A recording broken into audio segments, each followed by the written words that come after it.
আজকে আমি রান্না করব পাস্তা। তাই প্রথমে পাস্তাটাকে জল দিয়ে ভালো করে সিদ্ধ করে নেব।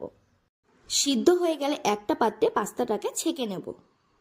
তারপর কড়াইতে সামান্য তেল দিয়ে তার মধ্যে দুটো ডিম দিয়ে ভালো করে ঝুরি ঝুরি করে নেব।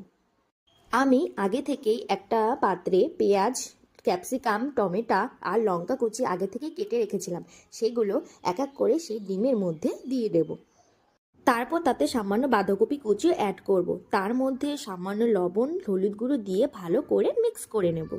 তারপর সেই মিক্সারটার মধ্যে সেদ্ধ করা পাস্তাটা ঢেলে দেবো। তারপর একে একে সব ধরনের মশলা অ্যাড করব, যেমন chilli sauce, soya sauce, tomato sauce দিয়ে ভালো করে নেড়ে চেড়ে নামিয়ে নিলেই রেডি আমাদের টেস্টি টেস্টি ঝিনুক পাস্তা। কি সুন্দর টানায় দেখতে লাগছে বলো তোমরা।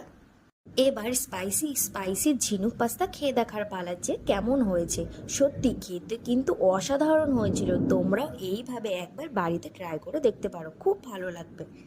একটা ভাইকে দিয়ে টেস্ট করিয়েছিলাম, সেও বললো বহুত দারুণ হয়েছে খেতে। তোমরা এইভাবে একবার ট্রাই করে দেখো কিন্তু বন্ধুরা। আর আমার ভিডিওটা ভালো লাগলে একটা লাইক, কমেন্ট আর শেয়ার করে দিও।